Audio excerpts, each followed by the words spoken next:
Doctor John Salazar. Ya, Muy no ha buenas ido. tardes a todos y bienvenidos a la plataforma de Jurisconsciencia.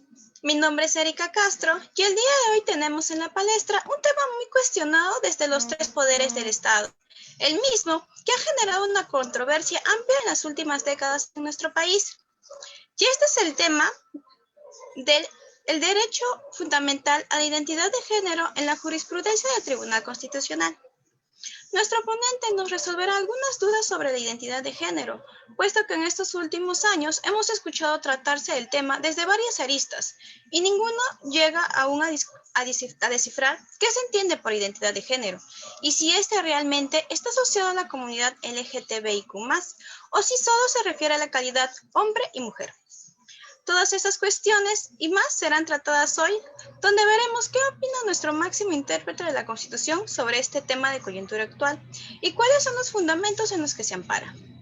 Para ello, hoy contamos con la presencia del doctor Raúl Humberto Fijo Cambiaso, quien es bachiller en Derecho por la PUC, asistente del área de solución de controversias del estudio Payet, Caubi Pérez Abogados, ex asistente jurisdiccional del Tribunal Constitucional y adjunto de docencia del Sistema de Justicia, Fundamentos Constitucionales del Proceso y Derecho Constitucional en la PUC.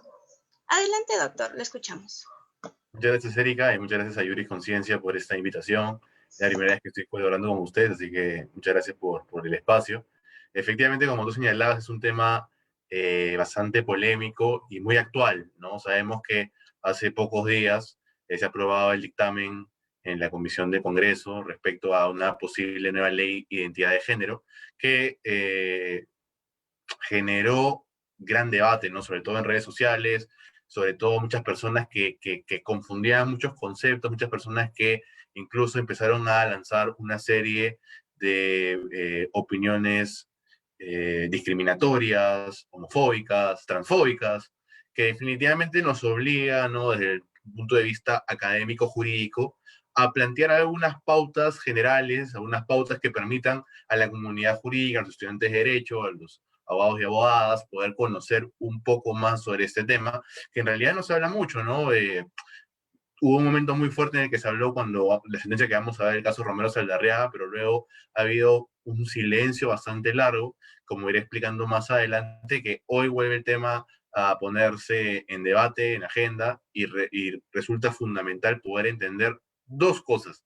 En primer lugar, de a qué nos referimos y cuál ha sido la evolución que tiene este derecho fundamental a la identidad de género. Y en segundo lugar, si es que realmente en el Perú lo establecido por el Tribunal Constitucional ha permitido que las personas trans puedan realmente ejercer el derecho fundamental a su identidad de género. Para ello, en primer lugar, debemos partir, antes de entrar a lo jurídico, por cuál es la realidad, un breve resumen de la situación actual de las personas trans en el Perú. Como sabemos, las personas trans sufren continua discriminación. Algunas estadísticas nos llegan a poder verificar que muy pocas personas trans tienen la posibilidad de culminar sus estudios en el colegio o incluso o incluso en la universidad, no tienen muy poco acceso a la educación, así mismo se ven discriminados y tienen grandes limitaciones para el acceso al trabajo. Y la principal razón, ¿no? Además de muchas otras más, una de las grandes batallas que sufren las personas trans es la posibilidad de poder cambiar lo que señala su documento de identidad. Como todos sabemos, nuestro documento de identidad establece ciertos elementos, nuestro prenombre, nuestro nombre, nuestros apellidos, asimismo, un elemento central en estos casos como es el sexo, ¿no? Eh, en un momento, la jurisprudencia del Tribunal Constitucional se centró en la posibilidad de poder cambiar los nombres, el prenombre, ¿no? El prenombre de las personas trans. Sin embargo, posteriormente, comenzó a surgir una serie de dudas respecto al sexo, ¿no? Como sabemos, actualmente en nuestro DNI aparece como sexo masculino o femenino, ¿no? Y un problema central es que las personas trans eh, pueden ser personas con una identidad de género binaria o no binaria, y un problema fundamental es que podría ser que a nivel de su apariencia física eh, o a partir de su identidad y como ellos se reconocen, ¿no?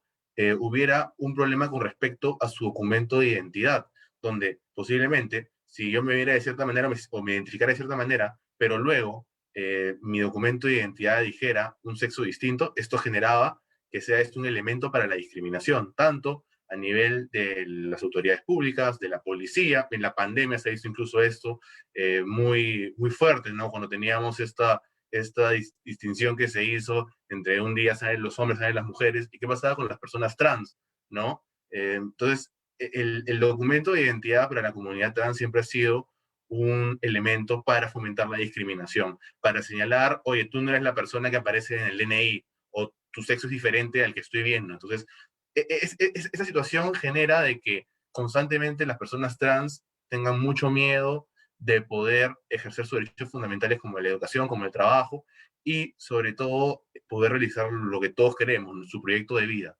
¿no?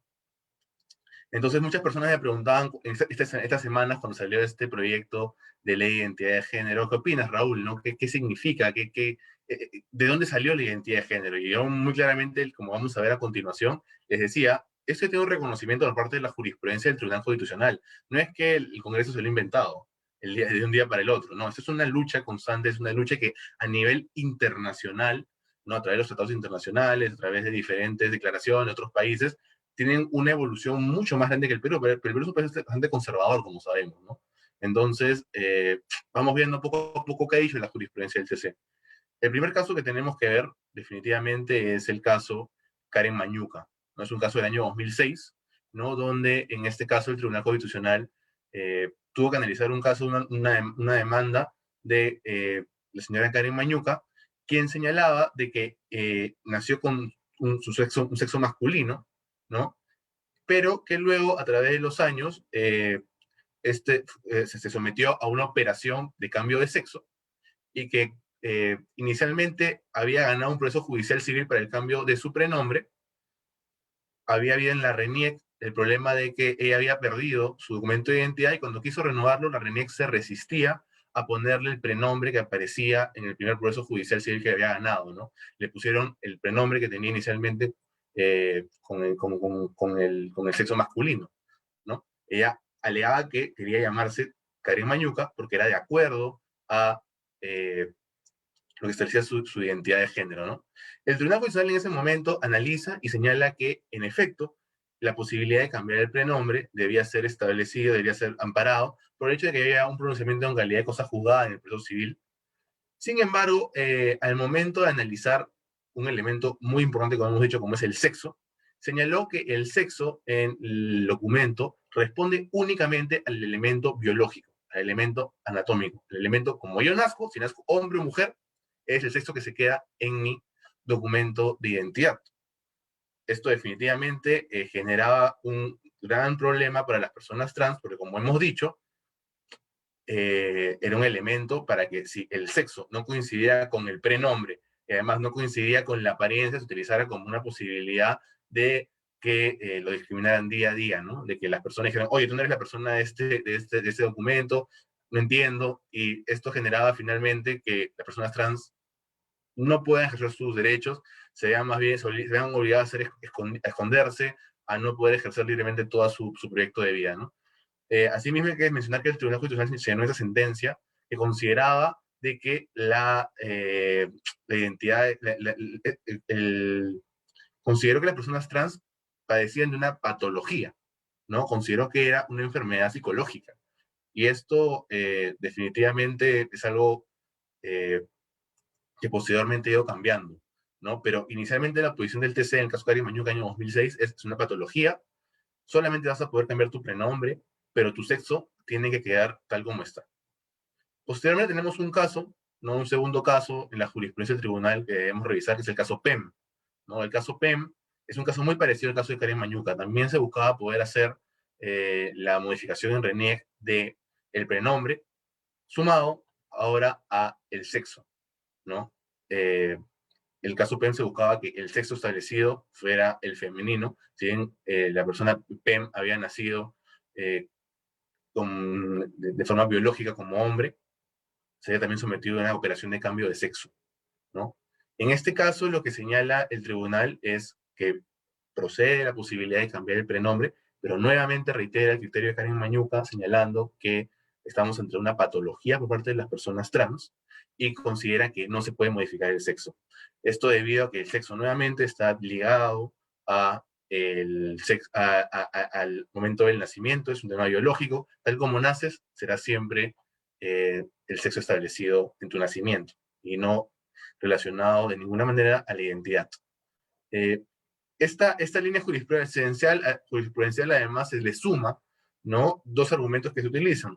Se señala de que esto podría generar un gran problema porque prácticamente estaríamos aprobando el matrimonio entre personas del mismo sexo, porque podría ser que una persona que presenta como sexo masculino y se casa con una persona trans que inicialmente tenía el sexo masculino y posteriormente ha considerado, por su identidad de género, el sexo femenino, eh, estaríamos aprobando prácticamente un matrimonio igualitario porque no habría posibilidad de poder controlar ello. Es un argumento que se utiliza en ese momento para poder negar la posibilidad de reconocer el derecho de las personas trans a la identidad de género.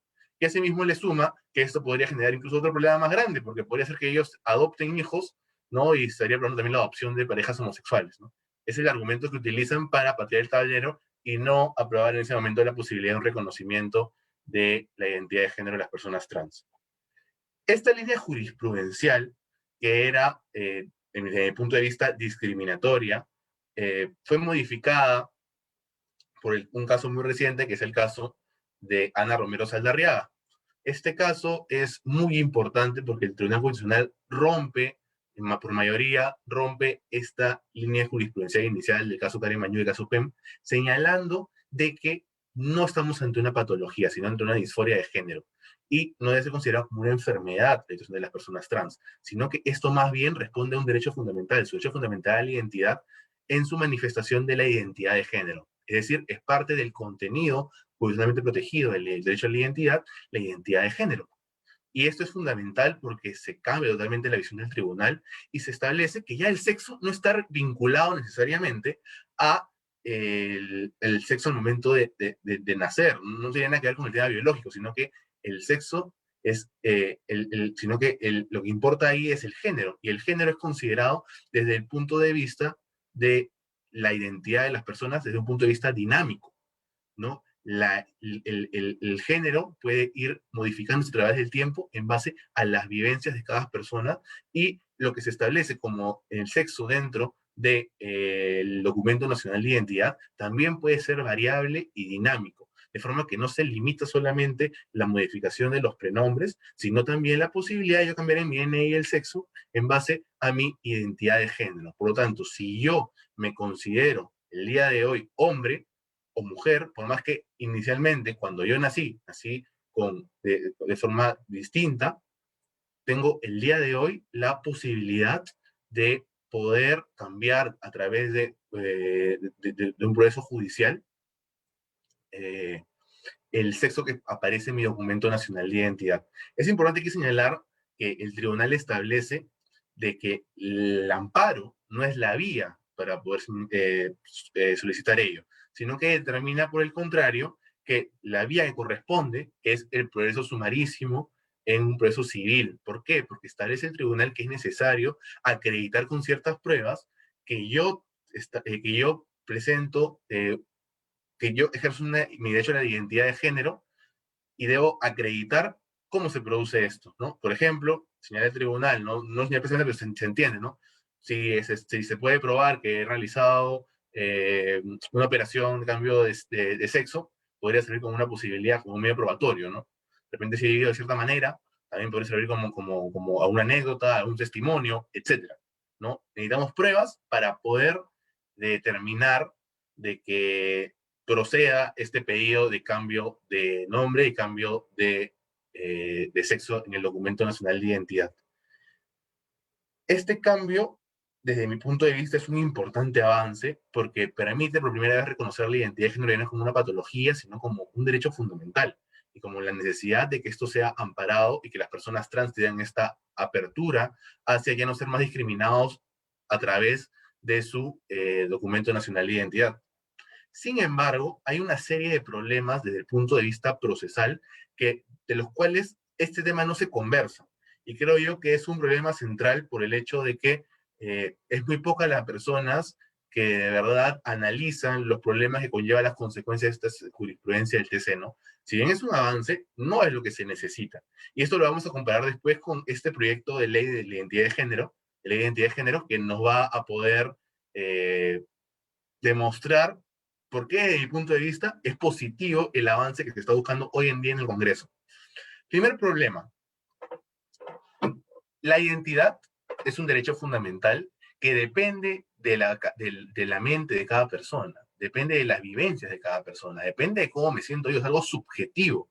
La pregunta es si un juez realmente puede saber cómo me siento yo, cómo funciona mi identidad. Si bien yo puedo establecer algunos medios probatorios para acreditar, ¿qué pasa si yo no he realizado una modificación, una operación de cambio de sexo? ¿Qué pasa si yo no tengo testimonios? ¿Qué pasa si yo no tengo realmente cómo probarlo? Pero yo me siento siento que mi género es distinto a cómo nací, ¿no? La pregunta es, ¿realmente un juez está en la capacidad de evaluar ello a través de medios probatorios? Ellos, tomando en cuenta también otros problemas, como es la falta de conocimiento de estos temas de los jueces en el Poder Judicial, la gran transfobia, la gran discriminación que se vive.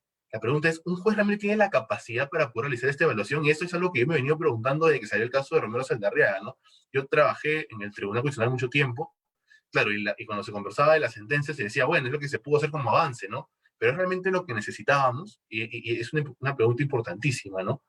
Porque yo les recomiendo leer un texto muy interesante que leí hace poco, que se llama Translegalidades, que está publicado en la revista Iusel Veritas, que es del profesor Carlos Celada, eh, y este texto de verdad es muy interesante porque nos muestra los problemas que presentamos en el sistema judicial y la cantidad de veces se analizan ahí diferentes expedientes judiciales, ¿no?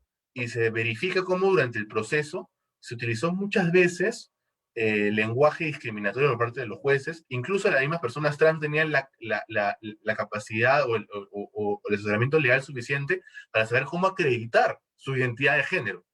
Entonces, prácticamente, si bien hemos dicho, bueno, vale la identidad de género, vamos a reconocerla como derecho fundamental, la pregunta es si realmente se puede acreditar y se puede ejercer en la realidad, ¿no? Porque primero que estamos condenando a las personas trans a pasar por un proceso judicial que les va a costar dinero, que les va a tomar tiempo, que necesitan un abogado y que, no, y que se enfrentan prácticamente a jueces que todavía viven en base a muchos prejuicios transfóbicos.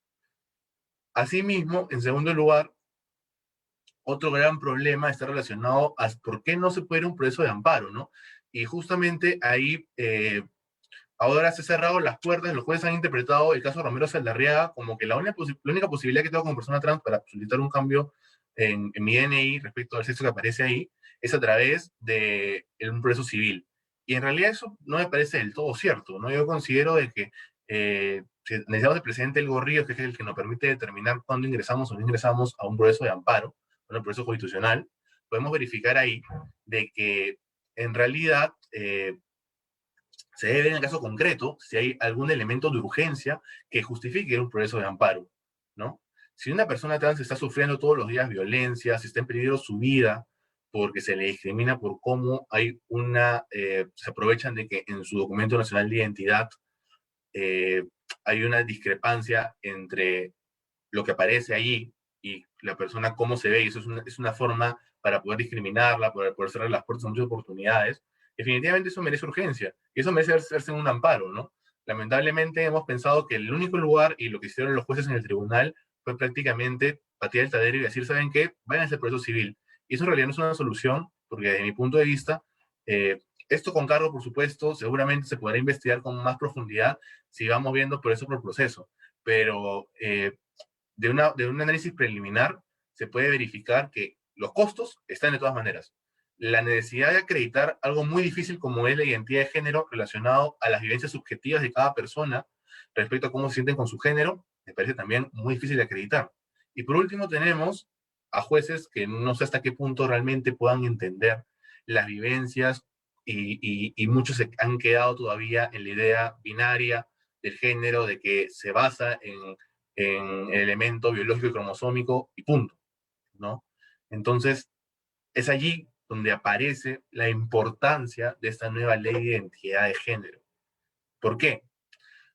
Lo que propone esta nueva ley de identidad de género es que las personas trans puedan acudir directamente, en realidad cualquier persona, pueda acudir directamente a la RENIEC y solicitar la modificación de sus pronombres y del sexo que aparece en su documento nacional de identidad, sin tener que realizar ningún trámite más que declararlo.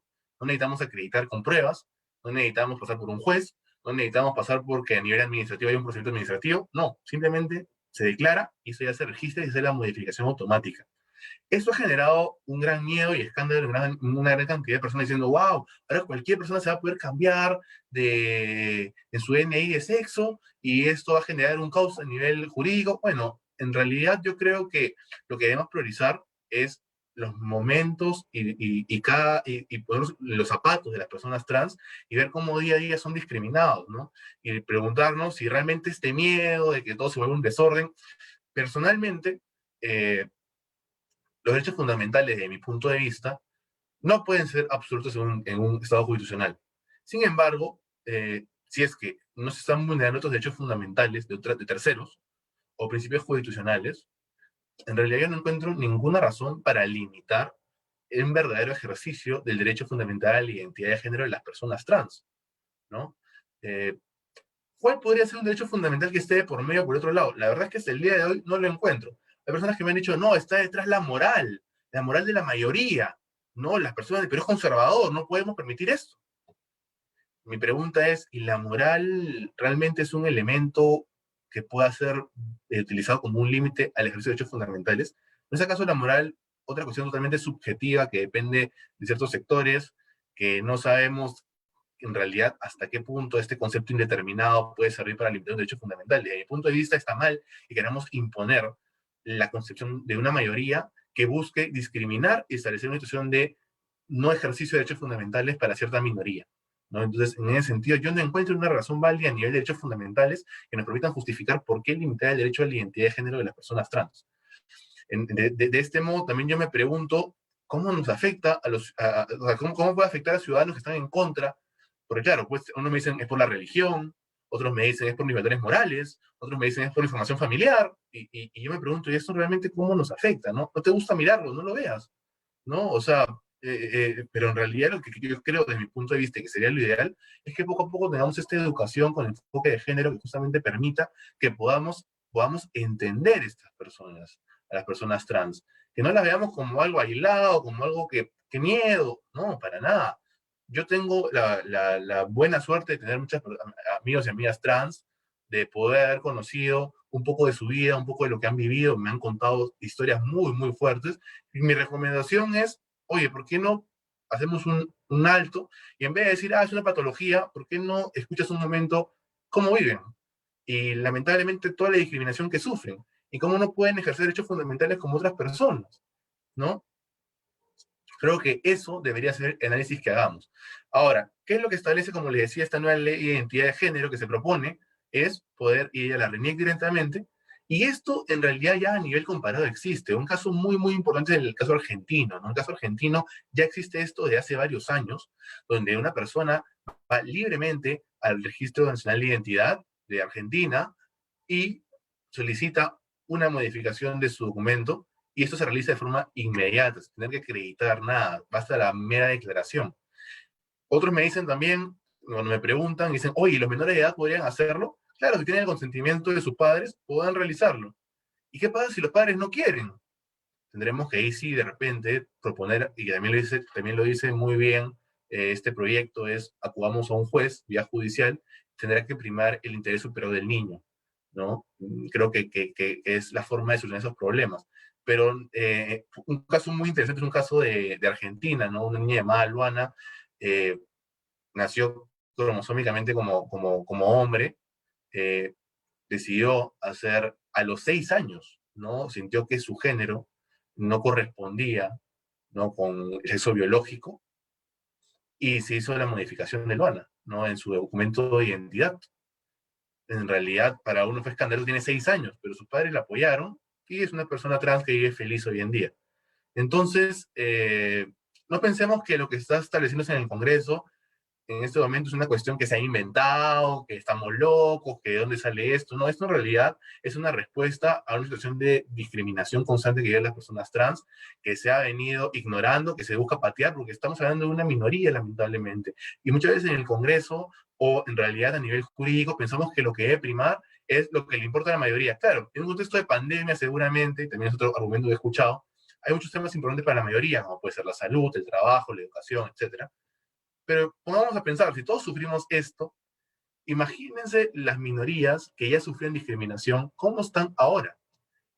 La situación de discriminación, de pérdida, de pobreza, se dobla, se triplica, se cuadriplica. Entonces, y por eso vamos a seguir pateando. Vamos a decir, oye, esto no es importante, ¿por qué se está discutiendo esto? Porque los derechos de las minorías no esperan.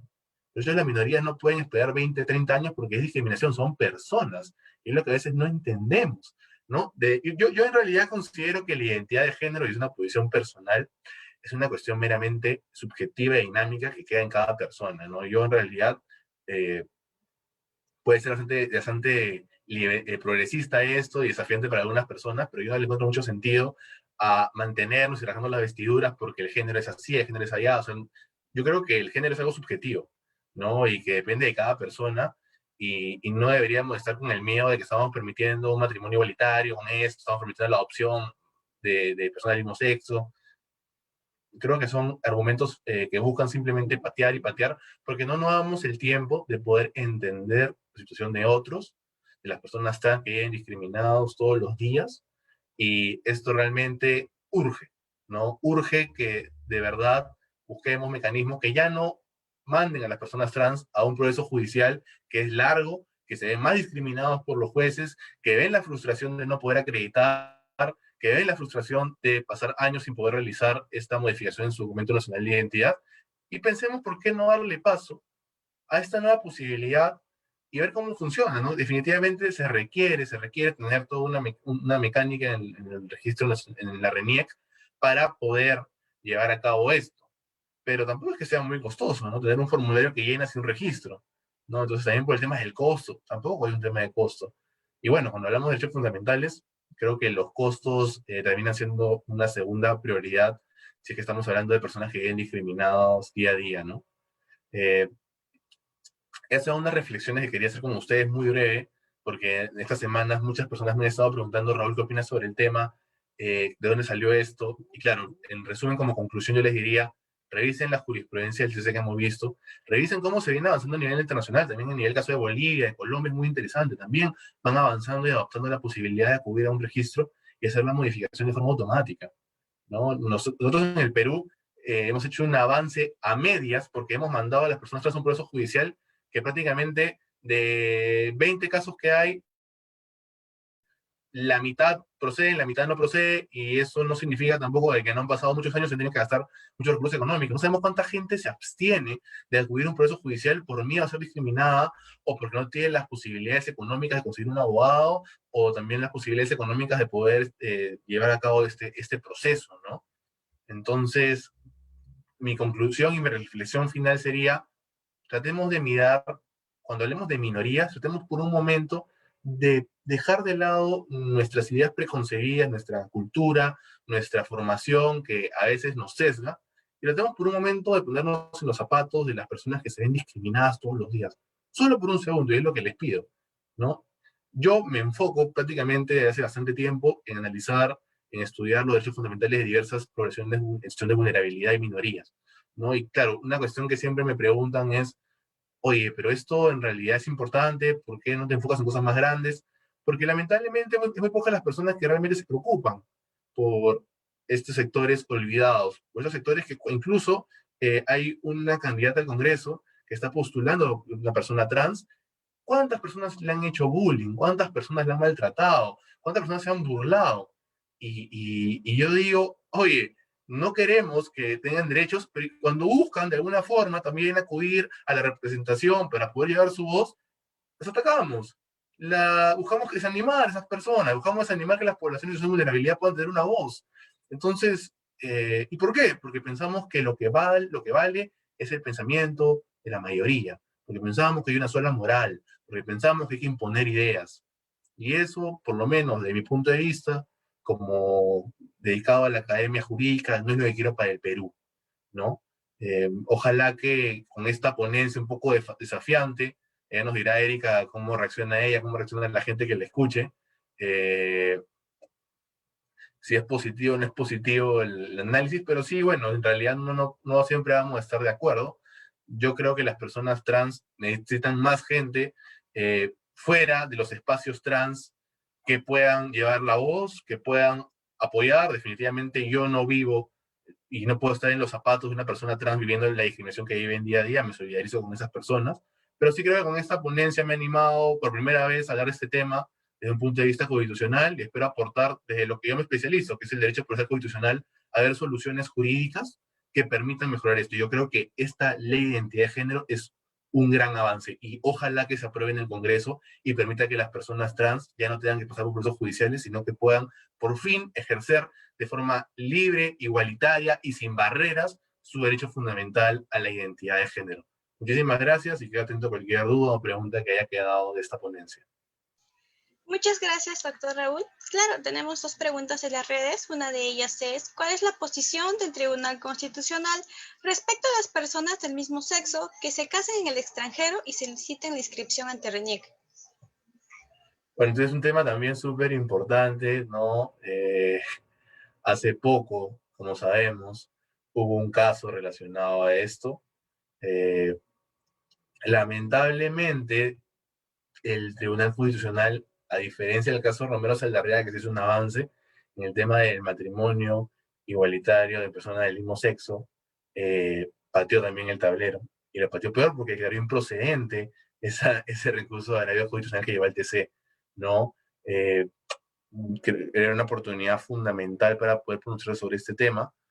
Se ha considerado de que no, se declaró improcedente. Esto también, por otro lado, tomemos en cuenta, me lo han preguntado varias personas, y les he dicho, esto no es vinculante. No es que se haya dicho que el matrimonio igualitario no procede en el Perú. Simplemente lo que ha pasado es que se declaró improcedente y esto abre las puertas para que futuros casos puedan llegar y se haga la evaluación. Lamentablemente, el tribunal no se ha querido pronunciar en esta ocasión y esto ha generado que sigamos en una incertidumbre, ¿no? A mí me da mucha pena cuando en temas muy polémicos el TC no entra a analizar, ¿no?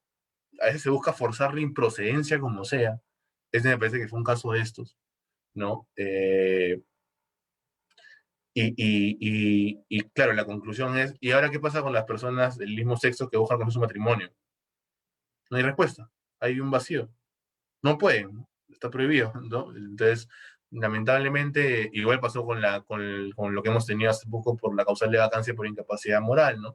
Se pateó el tablero, ¿no? Entonces, el TC, aprovecho de decir esto aquí, tiene una labor fundamental frente a la protección de las poblaciones en zona de vulnerabilidad. Por supuesto, como he mencionado con esta pregunta, la población LGTBIQ en general, ¿no?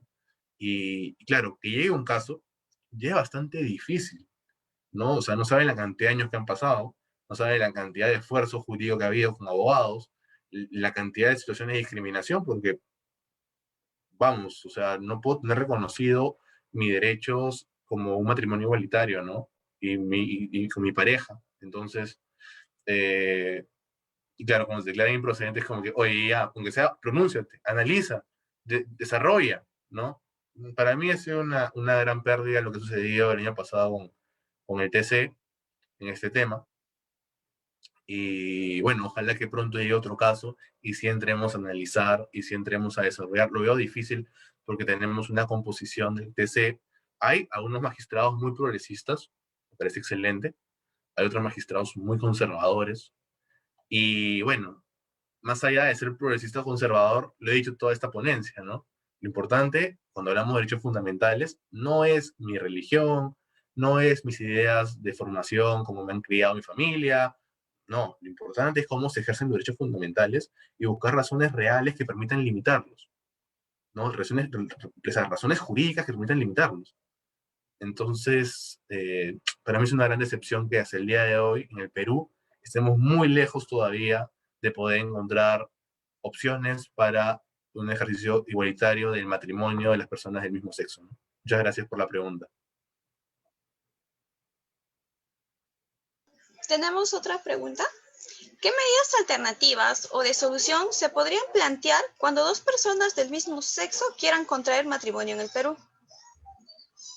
¿Qué medidas alternativas? Bueno, en realidad, esto es un tema un poco más civil, no va tanto por mi especialidad, pero desde el punto de vista constitucional, yo también parto de la idea de que el matrimonio debería ser igualitario para, para todo tipo de pareja, ¿no? Desde mi punto de vista, también este miedo al matrimonio de personas del mismo sexo responde a ideas conservadoras, responde a una moral.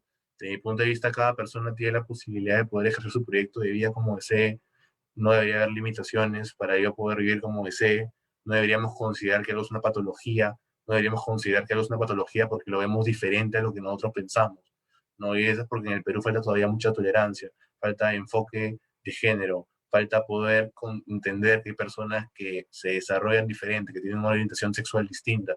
Estas propuestas de que sí, que te arregle un poco la unión civil, no, que te la voy acomodando para que se parezca, pero no es lo mismo, porque el matrimonio es distinto, el matrimonio es entre hombre y mujer, es sagrado esto.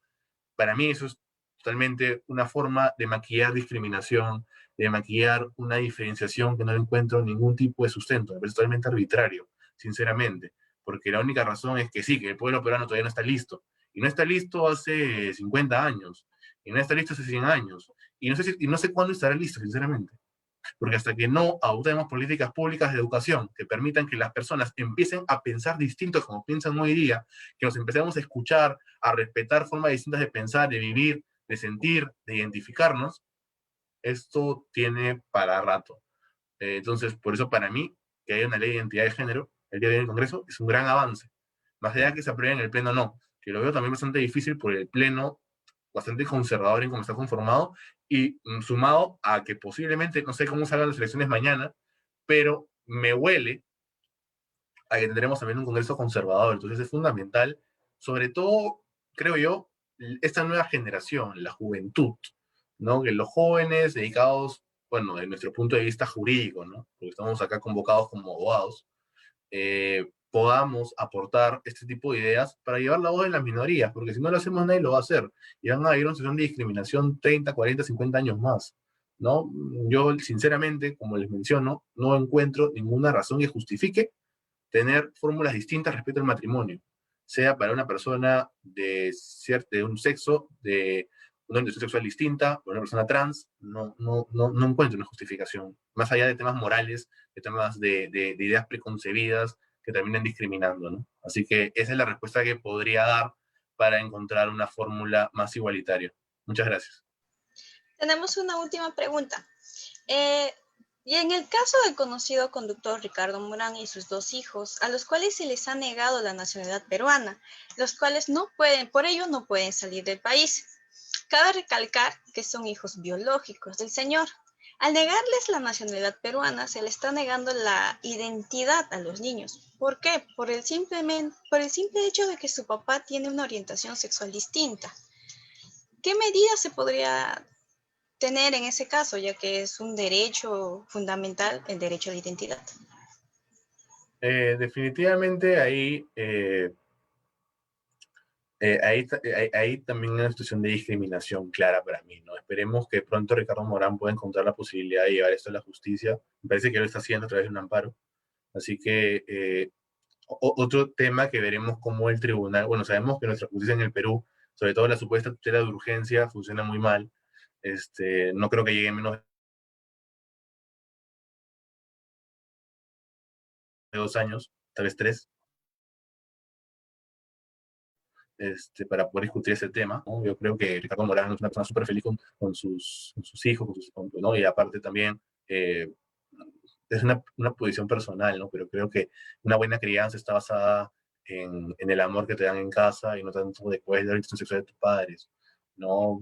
Creo que también nadie demostrado que porque tu papá tiene una orientación sexual de cierta, distinta a lo que la mayoría considera lo tradicional, por eso los hijos van a tener esa misma orientación sexual, ¿no? Es una cuestión que depende de la vivencia de cada persona. Incluso hay estudios que señalan que es una cuestión biológica. Entonces, ponernos en realidad a analizar de dónde viene la orientación sexual, cómo se dio, me parece irrelevante. Lo que me parece relevante es que el día de hoy, y yo lo veo así, el día de hoy, una persona que tiene 2 hijos y los ama mucho, no los puede criar de forma igualitaria como cualquier padre. ¿Qué es lo que debería importar? De ahí, pues, orientación sexual, que qué va a pasar con los hijos, que no me gusta, que estamos formando.